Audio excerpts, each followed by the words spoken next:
እናቶቻችን ከወደቁበት ብናነሳቸው እግዚአብሔር ደስ ይለዋል።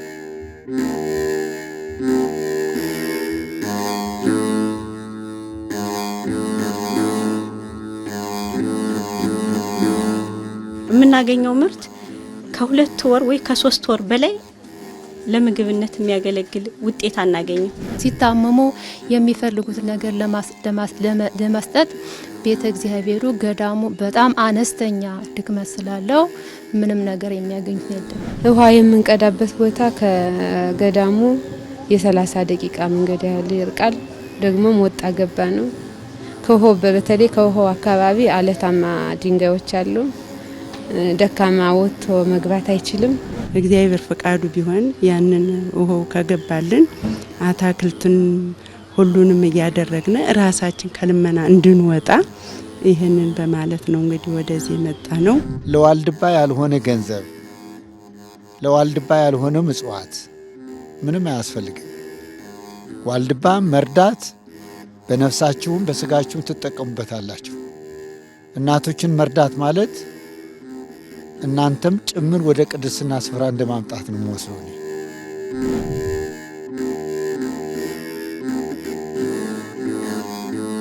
የኢትዮጵያ ኦርቶዶክስ ተዋሕዶ ቤተክርስቲያን ቅዱሳት መካናቷ ከሚገኙባቸው ጥንታዊና ታሪካዊ ቦታዎች አንዱ ዋልድባ ነው። በዋልድባ 3 ገዳማት ይገኛሉ። እነዚህም አብረንታንት መድኃኔዓለም፣ ሰቋር ኪዳነ ምሕረትና ዳልሻ ኪዳነ ምሕረት ማህበረ ደናግል አንድነት ገዳም ናቸው። ዳልሻ ኪዳነ ምሕረት አንድነት ገዳም በ1505 የተመሰረተ የኢትዮጵያ የታሪክ ማዕከል የሆነ ገዳም እንደሆነ የታሪክ መዛግብት ያስረዳሉ። የዚህ በአጠቃላዩ ዋልድባ ነው። ከዛ በተለየ ግን አሁን ያላችሁባት ገዳም ዳልሻ የእናቶች ማህበረ ደናግል አንድነት ገዳም ነው የሚባለው። ልዩ ስሙ ዳልሻ ነው። ከሌላው አሁን በዋልድባ ውስጥ 3 ገዳማት አሉ። በአጠቃላይ ዋልድባ ነው አንድ ነው። ግን ከአንድነቱ የተለየው ዳልሻ፣ ሰቋር፣ አብረንታንት አንድም ቢሆን ያው በገዳሙ በአስተዳደር በማንኛውም በውስጥ አስተዳደር ስጋ አስተዳደራችን ያው በየራሳችን ይለያያል። የሰቋር የራሱ አስተዳደር ደንብ አለው። የዳልሻ የራሱ አስተዳደር ደንብ አላት። የአብረንታንትም እንደዛው። በመንፈሳዊታችን ግን ያው ዋልድባ አንድነቱ አንድ ነው። ማይጽጌ ማርያም ሳሙኤል ዋልድባ ማለት በዋልድባ ጸዋሊም ትባላለች እና ጌታችን ያኔ ሲሰወራቸው ቅዱሳንን ከመሬት ውስጥ ከቅዱሳን አብረው ሲከተሉት በኢየሩሳሌም ልትሰወሩ ሲባል ከውስጥ እንድንካን አድርጎ ጸዋሊም ትባለውን እኛ እናያትም እንጂ ጸዋሊም ትባል ዛፍ አብቅሎ ዱባ የሚያክል ፍሬ አላት። እቺን ብሎ ባርኮላቸው ነው ሄደና ጸዋሊ ትባላለች። እንትና ፍሬዋ ዱባ ያክላል። ስለዛ በዛች በፍሬዋ ነው ዋልድባ የሚባለው። ጸዋሊ በምትባለው ዋሊ ዱባ ዋሊዋ እንትና ዛፏ ጸዋሊ ነው የምትባል። ዛው ፍሬዋ ደግሞ ዱባ ያክላል። በዛ ዋሊ ዱባ ተባለ። ዋልድባ ሲገደም ከመጀመሪያው ጌታችን ሲገድመው ዋልድባ የተገደመበት ቦታ ይሄ ነው ዓመተ ምሕረቱ አይባልም። ጌታችን ገና ሲወለድ ሕፃን ሆኖ በኢትዮጵያ ሲመጣ እመቤታችን ታቅፋው ሳለ ገመሉ ፍሬ ነው ቆፍረው ሲያበሉት ፍሬ ራበኝ ስትለው እመቤታችን ያን ፍሬ ገመሉ የሚባል ፍሬ አለ ሲሰጣት ቆፍረው ሲሰጣት እኔ ልጅ ሆይ ይመረረኝ ብላ ስትለው አይ ይሄ እዚህ ቦታ እንደማር እየጣፈጣቸው ፍሬ እየበሉ የሚኖሩ ልጆች በኋላ ዘመን ይመጣሉ ብሎ ከዛን ጀምሮ ነው ዋልድባ ገዳሙ ግን አመሰራረቱ ግን ሰው የተቀመጠበት ማለት ነው። የዋልድባ አብረንታንት አንደኛው ገዳም ነው። ከዛ ቀጥሎ ዋልድባ ደግሞ ዳልሻ በ1535 ነው ይባላል። እንግዲህ 1535 ነው። በ1550 ዋልድባ ዳልሻ የእናቶች ገዳም ጉሜ የሚባል ቦታ ላይ በዚህ ነበሩ። እናታችን ፀሐይ ማርያም ይባላሉ። እሳቸው ናርዲቶቻቸውን ይዘው ሲኖሩ የሀያ ኩንታሮት የሚባል በሽታ ፈጀባቸውና ሱባኤ ሲገቡ ተከዜ በረሃ ሄደው የኛ እዚህ ቦታ እንዲሰፍሩ ተገለጸላቸው። ከዛ ሲገለጸላቸው አሁን ምስራቃዊ የሚባል የገዳሙ መምህር ሆነው የሚያስተዳድሩ አባት ነበሩ በጊዜው የአባቶች ማለት ነው። እና ያው ይጠያየቁ ስለነበር መጡና አባቴ ወይ ከናንተ እነሱ ቅርብ እንዳይሆኑ ነው እዚህ ቦታ ተፈቀደልኝ ለመስፈር ጌታ በእግዚአብሔር ፈቃድ ተፈቀደልኝ ብሎ ሲሏቸው እስቲ ቆይ እኔም ሱባኤ ልግባ ብሎ እሳቸው ሱባኤ ሲገቡ ተገለጸላቸውና ልጅ ወይ በለጥሽኝ ብለው ይሄኛው ይሄ የእህል ቦታ ማዶ ደግሞ የህርመት ቦታ ተገጸላቸው። ያኔ ጀምሮ ተገደመ ገዳሙ እና ሶስተኛው ደግሞ በ55/60 ነው የሰቋሮች የተገደመ። ገዳማውያኑ ከጠዋትና ከማታው ጸሎት በሚተርፈው ጊዜያቸው ገዳሙ በመደባቸው ቦታ የሚጠበቅባቸውን ስራ እንደሚሰሩ እማሆይ አስካለ ማርያም ያብራራሉ። እማሆይ አስካለ ማርያም ሳሙኤል ባላለው የስራ ድርሻዬ ወጪ ወራጅ ነው። ለእናቶች ከምእመናንን በመጠየቅ ከምእመናን የተገኘውንም ነገር እናቶች የሚቸግራቸውን የሚነግሩኝን ያንን ወደ ገዳሙ ማቅረብ። ገዳሙ በጣም አሁን በኢትዮጵያ በብዛት የሴቶች ገዳም የለም እና ዳልሻ ኪዳነ ምሕረት የእናቶች አንድነት ገዳም ብዙ ምእመናን የማያውቁት ከርሰ ምድሩ ወጣው ገባ የሆነ ቆፍረን ብዙ ምርት ማምረት የማንችልበት አስቸጋሪ በረሃማ ቦታ ነው። ስለዚህ ገዳሙ በብዛት የዓመት ልብስና የዓመት ቀለብ ከምእመናን ስለምናገኝ በጣም እንቸገራለን። ምንም ነገር ገዳሙ ላይ ያመረትነው ምርት ባለመኖሩ ከምእመናን ሄደን በማሳሰባችንና ያው ህዝበ ክርስቲያኑም በሽታ አለ በመባል ቦታውም ድረስ ባንሄድ እንዲሁ እየጠየቅናቸው በውጭም በሀገር ውስጥም ያሉ ረድተውን ነው ያለን እንጂ ምንም ነገር የሌለው ነው የምናገኘው ምርት ከ2 ወር ወይ ከ3 ወር በላይ ለምግብነት የሚያገለግል ውጤት አናገኝም። 250 አሁን 250 አሉ፣ ከዛም በላይ የሚሆንበት ጊዜ አለ። ግን መነኮሳት የእናቶች ገዳም መገደብ የለበትም። ለምን? በብዛት ስለሌለ። ይሄን ገዳም ሳንገድበው መናንያን እዚህ ቦታ ላይ እንዲኖሩ ለማድረግ አንደኛ መጠለያ ችግር አለብን፣ ሁለተኛ የአልባሳት የቀለብ ችግር አለብን እና ይሄንን ችግራችን ቢቀረፍልን ያው የእናቶች ገዳም ብዙ ቦታ ላይ ባለመኖሩ ይሄን ገዳም የሚመጡትን መናንያን መቀበል እንችላለን። በእድሜ መግፋትና በህመም ምክንያት ስራ መስራት የማይችሉ አቅመ ደካሞች ደግሞ የሚጦሩባቸው የህሙማን ማስተማሚያ ክፍል በገዳሙ ይገኛል።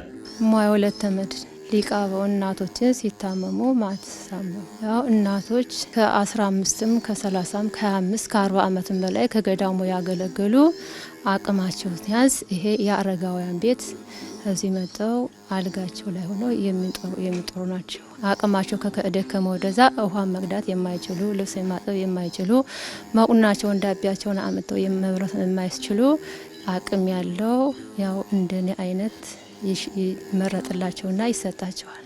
ልብሳቸውን እናት እያጠብን ምግባቸውን እያበሰልን መቁዳቢያቸውን እያመጣን የምናቀርብላቸው እኛ ነን። ሲታመሙ ደግሞ ያው በአላ አቅማችን ገዳሙ ካለው ንብረት ያችን የሚፈልጉትን ነገር ያለንን ማሽላና ዳጉሳ ነው ከቦታው ላይ ሌላ ምንም ነገር የለም። ያሉንን ሙቁም ማሉንም ቂጣም ማሉንም ያችን ቆሎ ማለነ ያችን እያበሰን እያቀረው እሰጣቸዋለሁ። በጣም 5 6 10 15 ነው በሚበዙብኝ ሰዓት ደግሞ ከውጭ በጣም ሲያቅተኝ እናቶች በስተውብኛል ብዬ ለመጋቢ ሲናገር መጋቢ ደግሞ ለኔ ረዳት ሁለተኛ ሰው ይሰጠኛል። እና የአረጋውያን ቤት እንደምታዩት በጣም ጥበት አለው። በጣም የተጨናነቀ ነው። ራሳቸውን ፖፖአቸውን እንኳን አደራርቤ ነው ማስቀመጠው።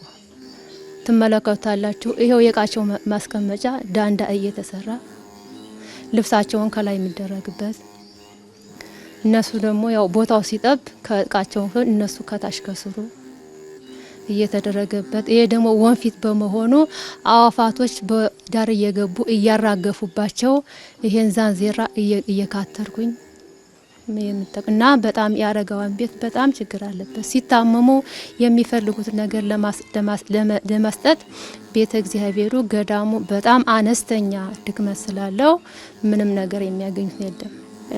ሳሙና ያስፈልጋል። አረጋውያን የንጽህና መጠበቂያቸውን ልብሳቸውንም ለማጠብ ሰውነታቸውንም ለማጠብ ሳሙና ያስፈልጋል። ይሄም ቋሚ የሆነ ነገር ስለሌለው ገዳሙ የሚተዳደርበት ከምእመናን በምናገኝ ሰዓት ለገዳሙ መነኮሳት አይደርስልንም። የምናመጣው ሳሙና ለአረጋውያን እንደገናም ደግሞ ያው ወጣት መነኮሳትም ማዕከላውያን እናቶችም ለሁሉም ለማድረስ ስለማንችል በጣም ነው የምንቸገረውና እነሱንም ደግሞ አሁን አረጋውያንን አንስተን ወደ ማጠቢያ ቤት መውሰድ አንችልም። የለም የሚታጠቡበት እዚህ ሳፋ ነው። ሳፋም ደግሞ የለንም። መሬት ላይ ሳጠር አድርገን ነው የምናጥባቸው እና ለአረጋውያን የሚያስፈልግ ሽንት ቤት ባጠገባቸው ቢኖር እንደዚህ እነሱንም የምናጥብበት እቃ ቢኖረን ያው እንግዲህ እግዚአብሔር የፈቀደላችሁ ምእመናን ይሄንን ባያችሁ ጊዜ ይሄ ያስፈልጋል ብላችሁ ህሊናችሁ ያሰበውን ነገር ብታደርጉላቸው በእግዚአብሔር ስም እንጠይቃለን። የዋልድባ ዳርሻ ኪዳነ ምሕረት ማህበረ ደናግል አንድነት ገዳም በርካታ መናንያን እናቶች የሚገኙበት ገዳም ሲሆን መነኮሳይቱ የሚኖሩበት ቦታ በጣም በረሃማና ውሃ በቅርብ የማይገኝበት ቦታ ነው። ባለቻቸው አነስተኛ እርሻ ቦታም ከሚያገኙት ምርት ቀለባቸውን መሸፈን አልቻሉም። መናንያኑ ከቀለብ በላይ እየፈተናቸው ያለው የውሃ ችግር መሆኑን መናንያኑ ይናገራሉ። እማያ ጸደ ማርያም ሳሙኤል ወጭ የቀረበውን ማቅረብ ነው። ወጭ ወራጅ ማለት ነው። በገዳሙ ወጭ ወራጅ ይባላል። ወጭ ወራጅ ማለት ከውጭ የነበረውን ወደ ውስጥ እያቀረቡ ለመነኮሳት የሚገባውን ነገር ማቅረብ ማለት ነው። ዋና ዋና ችግሮች ከቦታው ላይ ብዙ ጊዜ መሬቱ ወጣ ገባ ነው። ወጣ ገባ ሆኖ ደግሞ ያው ያለው መሬት ከ4 አመት አንድ ጊዜ ነው የሚታረሰው። ያ የሚታረሰው መሬት ከ4 አመት በኋላ ይወድቃል። ወድቆ ለ15 አመት ወይም ለ20 አመት ጫካ እስከሚሆን ድረስ ይጠበቃል። ጫካ ይሆናል ብለን በምንጠብቅበት ሰዓት ምንም የምናርሰውም ጊዜ የምናጣበት ጊዜ አለ። ዋናው ይሄ ነው። ሲቀጥል ደግሞ የውሃ ችግር አለ። ውሃው ዘሪማ ወንዝ ነው። ከዘሪማ ከተማ አንስቶ ነው የሚመጣ። በጣም በርቀት እነሱ እያጠቡበት ልብስ ያጥቡበታል፣ ገላቸውን ይታጠቡበታል። ያው በቃ ቆሻሻ የሆነ ነገር ይሰዱበታል። ግን እኛ ከገዳም ውስጥ ስላለን እግዚአብሔርን አምነን ያንን ውሃ ለመጠጥም ለልብስም እንጠቀምበታለን። ውሃ የምንቀዳበት ቦታ ከገዳሙ የ30 ደቂቃ መንገድ ያህል ይርቃል። ደግሞ ወጣ ገባ ነው። በተለይ ከውሃው አካባቢ አለታማ ድንጋዮች አሉ። ደካማ ወጥቶ መግባት አይችልም። በተለይ በክረምት ላይ ያድጠዋል። ደግሞ እኛም ደክሞን ኃይል ሲያንሰን ስራ በሰነበትን ሰዓት አህያ ሊቀዳ ሲል አህያውም ያው መውጣት አይችልም ማለት ከመሆኑ የተነሳ ማለት ነው። እና የውሃ ችግር በጣም አለብን። እንዳልኩት ደግሞ ቅድም ያው ውሃው ከዘሪማ ከተማ አንስቶ ስለሚመጣ አንዳንድ የውሃ ወለድ በሽታዎችም አለ። መነኮሳት በውሃ ወለድ በሽታ ብዙ ጊዜ እንጎዳለን፣ ይጎዳሉ። በተለይ አረጋውያን ይጎዳሉ። ያንን ያው መቼም ከገዳሙ መታከም ስለሚርቅ ብዙ ጊዜ በበሽታ ላይ ቆይተው እናቶች ከጸሎትም ከምንም ይደክሙብናል። ደግሞ እኛም በምንቀዳበት ሰዓት ያው የውሃው ርቀት ስላለ መነኮሳት ብዙ ጊዜ በውሃ ችግር ነው የምንኖረው። እማይ ወለተ ማርያም ባላለሁ ገቢ ነኝ። የውሃ ችግር አለብን፣ የቀለብ ችግርም አለብን። አዎ ለጊዜው አርዲቱም እናቱም እየቆፈርን እንዘራለን፣ ግን ናዳ ይወስዷል። ይህን ያህል የሚወበቅ አይደለም። የምንኖረው ያው ህዝበ ክርስቲያን እየረዳን እስካሁን እንገኛለን። አሁን ግን ይሄ ነገር ቢሰራልን ውሃ ቢወጣልን አርዲቱም እናቱም እንዳቅሙ እየሰራ ከልመና የምንገለገልበት የምንወጣበትን መንገድ ፈልገን ነው የመጣ ነው። ከዚህ እግዚአብሔር ፈቃዱ ቢሆን ያንን ውሃው ከገባልን አታክልትን ሁሉንም እያደረግን ራሳችን ከልመና እንድንወጣ ይህንን በማለት ነው እንግዲህ ወደዚህ የመጣ ነው። እግዚአብሔር ግን ደግሞ ይህንን ተመልክተው ህዝበ ክርስቲያኑ እጅን ለግሶም ለተግባር ወቅቶ እንዲሁ ለማመስገን ያብቃን እያልን እንላለን። አሁንም ቢሆን ለኛ ህዝበ ክርስቲያኑ ያለውን ይሰጠናል። ሆኖም ግን ከልመና የማያወጣ አይደለም። ሁልጊዜ ከልመና የምንወጣበት መንገድ ነው የፈለግንና ይሄ ውሃ ከገባልን ያለውን ነገር እየሰራን እንድንገለገል ነው። እና ይህንን እግዚአብሔር አምላክ ደግሞ ጤናቸውን ሰጥቶ የሚረዳን ነው ሁሉ የሚያለብሱን እነሱ ናቸው። ቀለብም የሚገዙልን እነሱ ናቸው። መቼም ህዝበ ክርስቲያኑ ለኛ ገዳማት የሚኖር በህዝበ ክርስቲያን ነውና እግዚአብሔር አምላክ ክብሩን ጸጋውን ሰጥቷቸው ጤናቸውን ይስጣቸው። ሀገርም ደግሞ ሰላም አድርጎ ካህናቱን መንበሩን ታቦቱን ከመንበሩ ካህናቱን ከስልጣኑ ሳያናውጥብን ጥሩ መንግስት ደግሞ እግዚአብሔር አምላክ የሃይማኖት መንግስት ሰጥቶና እንዲሁ እንድንኖር ያድርግልና ክብሩን ጸጋውን ይስጥልና። የሚሰጡንን ሁሉ እርዳታ በአውደ መጽሐፉ ይጻፍልና ክብሩን ጸጋውን ይስጥልና። ዝክረ ወልድ ዝክረ መንፈስ ቅዱስ ያድርግልና። የሚሰጡት አይጡ እጃቸው ሰፊ ሆነ መስጠቱ ቦታ ያውልልን። የሚረዳን ሁሉ ተራዳይ አምላክ ይስጥልና። እናቱም ሁሉም እየተቸገርን ነው እስካሁን የምንኖረው። እንግዲህ በተለይ ክረምት ሲሆን ከምኑ ላይ ቀርተን ከምኑ ላይ እንገለገላለን። ማዕበል ሲመጣ ያ ችግር ነው። መቼም ችግሩን እስካሁን እየተዋጣ ነው። አሁን ደግሞ ያው እናንተ ደግሞ እንግዲህ የምትተባበሩን ነገር ነው የምንጠብቀው እንጂ ውሃ ችግር በጣም አለብን። ሁሉም ነገር ችግር አለብን። ያው እኛ በምርመራ ባናውቀው እንግዲህ መቼም ሊኖር ይችላል። የሞቱትም አሉ ያለነውም አለነ እንጂ ይኖራል። ምክንያቱም ውሃው ፀሐይ የተነሳ እንግዲህ ሄድና አሁን እንግዲህ ሚያዝያና ግንቦትን የአረንጓዴ ነገር ነው የሚያመጣና በላይ የሚያሰፋው። ያንን ስንቀዶ ጤናማ የት ይገኛል ብለው ነው። ያው እና ውሃ ችግር በጣም አለብን።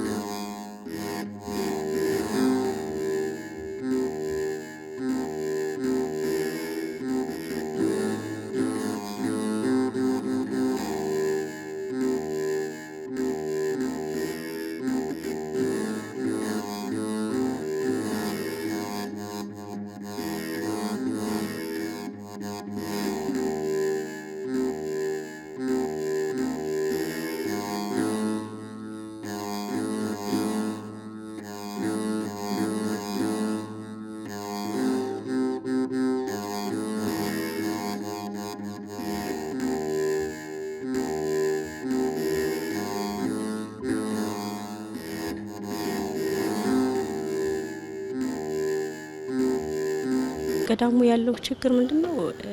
መሰረታዊ ፍላጎት የሚፈለገውን ነገር ገዳሙ ማግኘት የምንችልበት መንገድ የለም። ለምሳሌ አሁን እርሻ በረሃማ ነው ቦታውና በእርሻ የምናገኘው ውጤት በጣም ነው ድካም ያለው። አርድእት መነኮሳት መናንያን በሙሉ እንግዲህ በጋውን በሙሉ ከመንጠር ጀምሮ ቁፋሮ፣ አጨዳ፣ ሸክም ይሄንን ሁሉ አድርገን ይሄንን ሁሉ መከራ ታይቶ የሚገኘው ምርት ግን ለገዳሙ ከ3 ወር የበለጠ ለምግብ የሚበቃ ስላልሆነ ያው ምግብ እንደገና አልባሳት በየአመቱ እንቸገራለን። የአልባሳት ገዳሙ አቡጀዴ ነው የሚለበሰው። እሱም ገዳሙ መተዳደሪያ ባለመኖሩ ምግብ እና አልባሳት እንዲሁም ደግሞ የመጠጥ ውሃ ገዳሙ ላይ የለውም። እኛ ያለንበት ከፍታ ቦታ ሲሆን ውሃው ከታች ነው። ስለዚህ ውሃም ችግር አለብን። ርቀቱ ምንድነው? ተራራማ ቦታ ነው። እኛ ያለነው ከፍታ ቦታ ነውና ውሃው ዝቅተኛ ቦታ ነው ያለ። ወራጅ ወንዝ ነው እና በጣም ርቀት አለው። በተለይ አሁን አይነ ስውሮች፣ አረጋውያን፣ ደካሞች መውጣት መውረድ አይችሉም። ውሃውን ቀድተው ወደ ገዳሙ ለመሄድ በጣም ነው የሚቸገሩ። ብዙ ጊዜ አርድእት ስራ በበረሃ ስራ ላይ አርድእቶች ሲሆኑ ደካሞች ውሃ መቅዳት ይቸገራሉና ለውሃ ጥም ይጋለጣሉ በብዛትና ይሄንን ውሃ ወደ ቦታችን ለማስገባት ከ10 አመት በፊት ጀምሮ በልማትና ክርስቲያን ተራድኦ ኮሚሽን ጥናት እንዲደረግልን አድርገን ብዙ ታግለናል። ያው እስከዛሬ ድረስ ምንም ማድረግ ስላልቻልን ነው። ውሃው የሚመጣው እንግዲህ ዘሪማ ነውና ከተማውን ዘሪማ የምትባል ከተማ አለች። ከዛ ነው የሚመጣውና ይሄ ውሃው ሲመጣ በጣም ቆሻሻ ነው።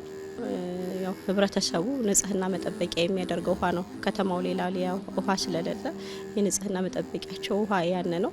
ያን ወራጅ ውሃ ነው እኛ የምንጠቀመው። በብዛት በውሃው ወለድ በሽታ መናንያኑ እንጠቃለን። በብዛት አረጋውያንም ያው የሚታጠቡበት የሚጠጡትም እሱ ነውና በጣም እነሱን ያጠቃቸዋል። ይህንን የውሃ ወለድ በሽታ ለመከላከል ነው ከልማት ኮሚሽን እንግዲህ ውሃ ተቆፍሮ እንዲወጣለን ጥናት እንዲጠናለን የጠየቅነው። በዛ መሰረት ቦታው ላይ ጥናት ተደርጎ ውሃ ተቆፍሮ መውጣት አልተቻለም። ውሃ ማውጣት አይቻልም። ይሄንን የወንዝ ውሃ ለመጠቀም ግድ ይለናል። ከዚህ ሌላ ምንም አይነት አማራጭ የለምና በዛ ምክንያት ብዙ እናቶቻችን በውሃ ወለድ በሽታ ይጠቃሉ።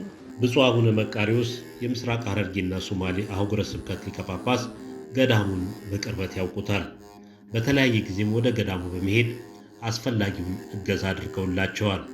ብፁዕነታቸው እንደተናገሩት ገዳማውያኑ ካለባቸው የቀለብ ችግር ይበልጥ ደግሞ በቅርበት ውሃ የማግኘት ችግር የገዳሙ ሌላው ፈተና መሆኑን ይናገራሉ። በተለይ ዋልድባ የቅዱሳን ቦታ ነው። ኢትዮጵያ ካሏት ታላላቅ ገዳማት አንዱ ዋልድባ ነው። መናንያን አሉበት። በተለይ ለኢትዮጵያ ሰላምን፣ ለኢትዮጵያ አንድነትን የሚጸልዩት ዋልድባ ነው። ዋልድባ የቅድስና ቦታ ነው፣ የቅድስና ስፍራ ነው። በዚህ በቅድስና ስፍራ ግን መላው የኢትዮጵያ ሕዝብና በሀገር ውስጥና በሀገር ውጭ ያሉትን ኢትዮጵያውያን በሙሉ ይህ ገዳም ሊረዱት ይገባል። በተለይ ዳልሻ የሴቶች አንድነት ገዳም እስካሁን ትብብር ላደረጋችሁ በዚህ አጋጣሚ እናመሰግናችኋለን። አሁን ግን ስር ነቀል ስለሆነ ስር ነቀል ራሳቸውን እያመረቱ ራሳቸው መቻል ወደ መቻል እንዲገቡ ለማድረግ ቢያንስ የ11 ሚሊዮን ብር የኢትዮጵያ ብር ላይ ያስፈልጋል። ለምን ይህን ደግሞ 11 ሚሊዮን የሚፈለገው ለውሃ ፕሮጀክት ነው። ዋልድባ ውሃ የለም። የውሃ ችግር አለ፣ የውሃ እጦት አለ። አባቶች በውሃ ጥመት፣ እናቶች በውሃ ችግር ላይ ነው ብዙ ችግር እየደረሰባቸው ያለ። ስለዚህ ለአንድ ለመጨረሻ ፕሮጀክቱ ተሰርቶ በማህበረ ቅዱሳን ማለትም ዋልድባ ዳልሻ ኪዳነ ምሕረት ማህበረ ደናግል የእናቶች ገዳም የመጠጥ ውሃ ፕሮጀክት ነው። ይሄ የሰራላቸው ደግሞ የማዕከላዊ ጎንደር ማህበረ ቅዱሳን አዘጋጅቶ ነው ያቀረበላቸው። በዛ አጋጣሚ እኒህም ፕሮጀክት ለሰሩት የማህበር አባላት ልባዊ ምስጋናችን እናቀርባለን፣ እናመሰግናቸዋለን። እናቶችን መርዳት ግዴታ ነው። አብዛኛው ለወንዶች እንረዳለን፣ ለብዙዎች እንረዳለን። እናቶች ግን በሁለት እይታ ላይ ናቸው። ልንረዳቸው ይገባል። ለዋልድባ ያልሆነ ገንዘብ፣ ለዋልድባ ያልሆነ ምጽዋት ምንም አያስፈልግም። ዋልድባ መርዳት በነፍሳችሁም በስጋችሁም ትጠቀሙበታላችሁ። እናቶችን መርዳት ማለት እናንተም ጭምር ወደ ቅድስና ስፍራ እንደማምጣት ነው የምወስደው እኔ። አሁን ትልልቅ ገዳሞች አሉ፣ ዳልሻ፣ ሰቋርና አብረንታት ናቸው። እነዚህ የኢትዮጵያ እንቁ የሆኑ በዓለም ሊገኙ የማይችሉ ከዩኒቨርሲቲ በላይ ናቸው። እነዚህ ገዳማት ለሀገር ይጠቅማሉ። በጸሎታቸው በትርፎ ምግባራቸው ከዋልድባ መጣላት አያስፈልግም። ለዋልድባ መልካም ነገር መስራት ነው። ከዋልድባ የቅድስና ስራ ከሰራን እግዚአብሔር አምላካችን ሁሉ በበጎ ነገር ይጎበኘናልና በተለይ ለዚህ 11 ሚሊዮን የተባለ በሙሉ በሀገር ውስጥና በሀገር ውጭ ያላችሁ በሙሉ እንድትረዱ ጥሬን ላስተላልፍ ፈልገው። በኢትዮጵያ ውስጥ ላይ ያላችሁ በዛ አነሰ ሳትሉ እንድትረዱ አደራ ላለሁ ማለት ነው። በዛ አጋጣሚ ምስጋና ላቀርብላችሁ ፈልጋለሁ። እስካሁን ለረዳችሁት እናመሰግናቸዋለን ማለት ነው። አንደኛ ድንጋይማ ነው፣ ብዙ እህል የሚበቅልበት ቦታ አይደለም። ጭንጫ ነው፣ በረሃ ነው፣ ከአራዊት ጋራ ነው፣ ከፀሐይ ሀሩር ላይ ነው፣ ያን ታግለው ነው እዚያ ውስጥ ላይ ያሉ እነሱ ለአንድ ለመጨረሻ ሁል ጊዜ እርዳታ ለነሱ ከመጠየቅ የውሃ ፕሮጀክታቸው በደንብ አድርገን ሰርተን የ11 ሚሊዮን አውጥተን በደንብ አድርገን ብንሰራላቸው ለወደፊቱ ለማህበረሰቡ ያስቸግሩ። ራሳቸው ሰርተው ያከናውናሉ፣ ከልመናም ነፃ ይወጣሉ። ለአንድ የስር ነቀል ነው አሁን እየሰራ ነው ያለን ማለት። እስካሁን ድረስ ብዙ ፕሮጀክቶች ሰርተዋል። ለወደፊቱ በሂደት አንድ ባንድ ያቀርቡታል የሚል እምነት አለኝ ማለት ነው።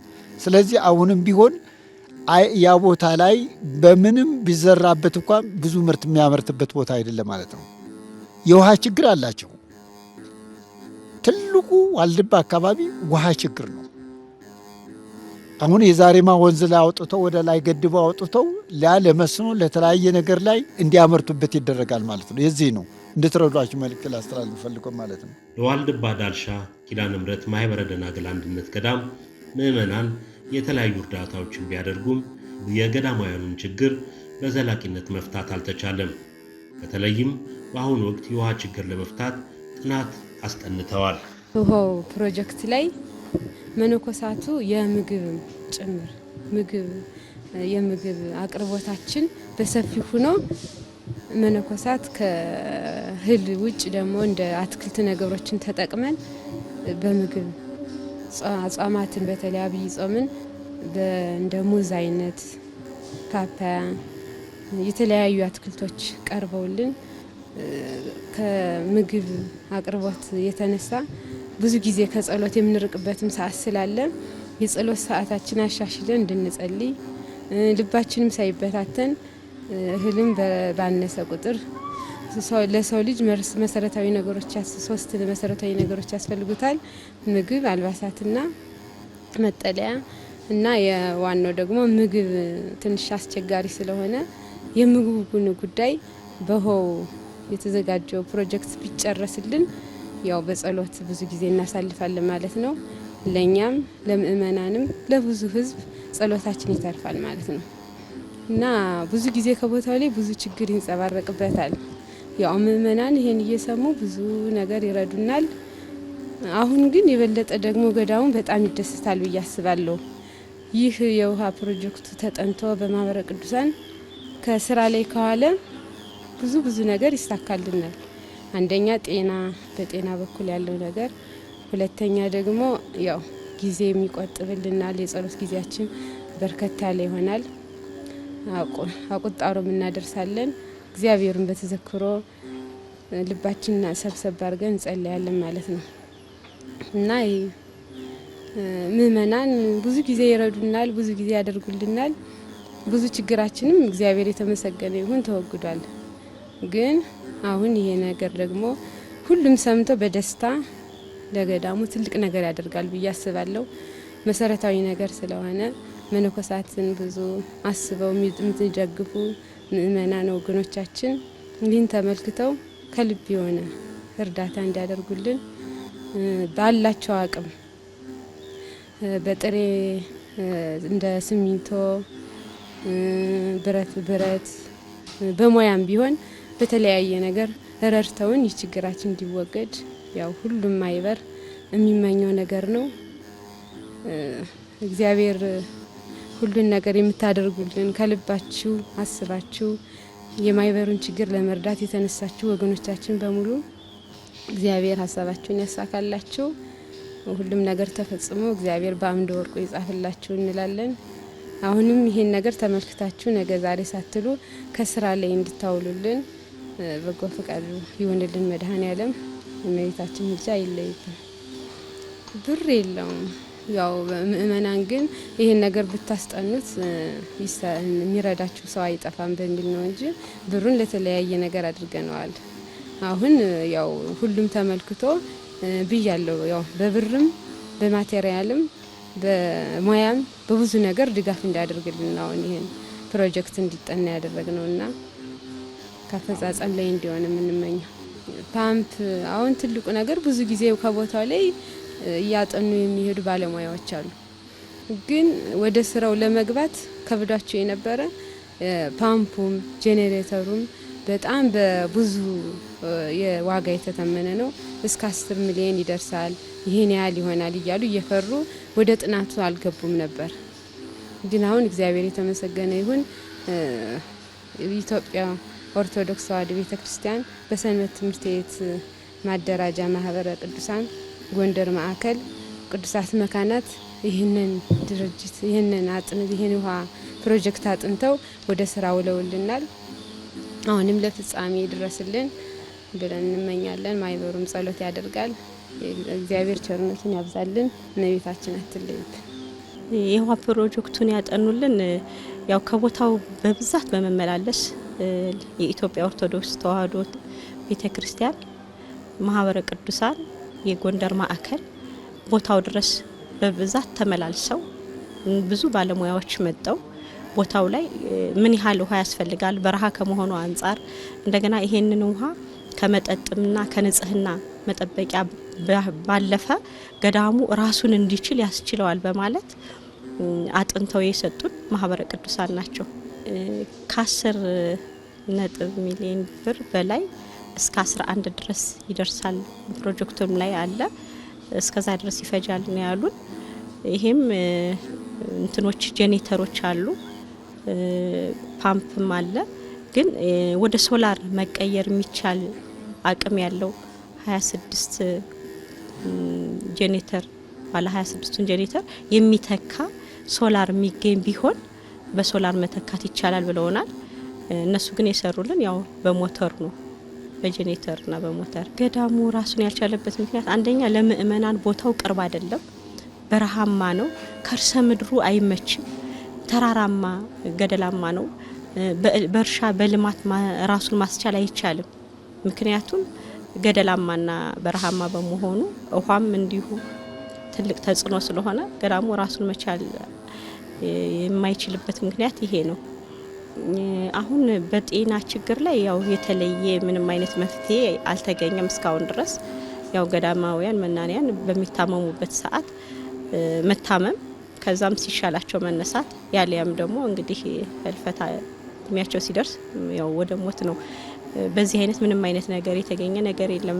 በምግብ በኩል ግን ያው የኢትዮጵያ ኦርቶዶክስ ሚዲያ ቴሌቪዥን ወደ ገዳሙ ከመጣ ጊዜ ጀምሮ ምእመናን ሁሉም ህዝበ ክርስቲያን በመረባረብ እለታዊ ችግራችንን መፍትሄ ሰጠውናል። የአረጋውያን ማጠቢያ ብለን ጠይቀን በነበረ ሰዓት ለምግብ የሚሆነንን ነገር ህዝበ ክርስቲያኑ እየረዳን ዘላቂ መፍትሄ ነው ገዳሙ ላይ ያልተገኘ እንጂ ጊዜያዊ መፍትሄ የሚሆነውን ነገር እለታዊ ችግሩን ምእመናን እየረዱ ነው የምንገኝ። መናንያኑ በውሃና በምግብ ያለባቸው ችግር ከፍተኛ በመሆኑ የገዳሙን ችግር በዘለቄታ ለመፍታት ምእመናን፣ ምሁራን፣ ባለሀብቶች እገዛ ሊያደርጉላቸው እንደሚገባ ተናግረዋል። እውን እንዲያወንት እንዲሉልና ወን እንዲሰሩልና ከልመና እንድንወጣ የምናደርገውን ነገር አታክልተ ነገር እያተከልና ከልመና እንድንወጣ ነው እኛ የምንፈልገው። ጥቅም አለው እንጂ እናቱም እንደ ልቡ አይነ ስጉሩም ደካማም እንደ ልቡ ይቀዳል፣ ሁሉም እንደ ልቡ ይሆናል። በቃ አትክልት እናተክላለን፣ ሙዝ እንተክላለን፣ ቋርፍ እንተክላለን። የስኳር ድንች ከገባልንማ የስኳር ድንች እንተክላለን። በዚያ እንገለገላለን፣ ከልመና እንወጣለን። እሱ ከገባልንማ ይሄ ውሃው መግባት አለበት። ውሃው ወጣልና ያው እየሰራን እንኖራለን ማለት። ይሄንን ሁሉ እንዲያደርጉልን ይሄንን ውሃ እንዲያስገቡልን ለጸሎት የሚመቸን አሁን ሁሉን ነገር የምናደርገው ለጸሎትም ሰዓት አለው፣ ለስራም ሰዓት አለው። ያ ተተሳካልን እኛም ከጸሎታችን አንለይም። ያው እንግዲህ ጸሎታችን ያው ስራችን ነው ማለት ነው። ያው ስራችን ነው ጸሎታችን። እግዚአብሔር ደግሞ እንግዲህ ይህንን ሁሉ አይቶ የሚረዳንን ተራዳይ አምላክ ይስጥልን እያልን እያመሰገንን ከመከራ ስጋ ከመከራ ነፍስ ይጠብቅልን እያልን እንለምናለን። ለሀገሩና ለእናቱ ለሕዝበ ክርስቲያኑ ይህንን እያልን የምንኖር ናቸው። ይህንን ሚዲያ የሚከታተሉ ሕዝበ ክርስቲያን ሁሉ እኛ ገዳማውያን ራሳችንን እንድንችል ሰርተን ገዳሙን ጥንታዊና ታሪካዊነቱን ጠብቆ ገዳሙ እንዲቀጥል ድጋፍ እንዲያደርጉልን። ምክንያቱም ይሄ ፕሮጀክት ከተሰራ እንግዲህ በዋልድባ ላይ ቋርፍ የሚበላበት ቦታ አለ፣ እህል የሚበላበት ቦታ አለ። ስለዚህ ሁለቱንም ያማከለ ቦታ በመሆኑ እኛ በዚህ ውሃ ከገባልን ቋርፍ ማምረት እንችላለን። ቋርፍ ማምረት ከቻልን በአጽዋማት ገዳሙ ያለምንም ችግር ቋርፍ መመገብ እንችላለን። ስለዚህ ይህንን የሚመለከት ህዝበ ክርስቲያን ሁሉ ገዳሙ ራሱን እንዲችል ታሪካዊና ጥንታዊነቱን ጠብቆ እንዲራመድ እንግዲህ ህዝበ ክርስቲያን ርብርብ አድርገው ይህንን ፕሮጀክት ስራ ላይ እንዲውሉልን በእግዚአብሔር ስም ጠይቃለሁ። ብፁዕነታቸውም የገዳሙን ችግር በዘለቄታ መንገድ ለመፍታት መናንያኑ በባለሙያ ያስጠኑት የውሃ ፕሮጀክት ተግባራዊ ለማድረግ ምዕመናን ገዳሙን ሊረዱት እንደሚገባ መልእክታቸውን አስተላልፈዋል። ማህበራትም ቢሆኑ በውጭ ያሉ ማህበራት አብያተ ክርስቲያናትም ቢሆኑ ሌሎችም ቢሆኑ የበለጠ ስራ ለአንዳንድ ነገር እናከናውናለን አይልም እንዴ? እናቶቻችን ከወደቁበት ብናነሳቸው እግዚአብሔር ደስ ይለዋል። ስለዚህ ማህበራትም ተደራጅተው እያንዳንዱ አስተዋጽኦ በማድረግ እነዚህ እናቶችን ልንረዳቸው ይገባል ነው። ነገ እኮ እነሱ ይዘውት አይሄዱም። እነሱ በሞት ይለያሉ፣ ሌላ እናቶች ይተካሉ፣ ሌሎች ይመጣሉ፣ ሌሎች ይተካሉ ማለት ነው። ለዋልድባ መርዳት አስፈላጊ ነው። ኦርቶዶክሳዊ ክርስቲያንን የምንል ከሆነ የተዋህዶ ልጆች የምንል ከሆነ ብቻ ገዳሙ ሄዳችሁ ብታዩት፣ በዛ አጋጣሚ ሂዱ፣ ጎብኙ፣ እዩት። የተጠሩ ብዙዎች ናቸው፣ የተመረጡ ጥቂቶች ናቸው። እዚያ ሄዳችሁ ስታዩ ነው ሁሉ ነገር ማድረግ የምትችሉና አሁንም መልእክቴ በኢኦቲስ የሚተላለፈውን በቴሌቪዥን ስርጭት ላይ ሰምታችሁ በራሳቸው ላይ አካውንት ላይ አሁን ለቁርስ ብላችሁ ያዘጋጃችሁት ለዋልድባ ለሴቶች አንድነት ገዳም እንድትሰጡ አደራ፣ በምድር አደራ በሰማይ እላችኋለሁ። እግዚአብሔር ከእናንተ ጋር ይሁን። በዋልድባ ዳልሻ ኪዳነ ምሕረት ማኅበረ ደናግል አንድነት ገዳም ያሉ እናቶች ስለ ዓለም፣ ስለ ሀገር፣ ስለ ቤተ ክርስቲያን፣ ስለ ትውልዱ ዘውትር የሚጸልዩ ናቸው። ገዳማውያኑ ለከፋ ችግር እንዳይጋለጡ፣ ገዳሙ እንዳይፈታ፣ መናንያኑም እንዳይሰደዱ ማገዝ፣ የሚጎድላቸው ማሟላት ከሁሉም ኢትዮጵያዊ የሚጠበቅ በጎ ተግባር ነው። ወስብሐት ለእግዚአብሔር።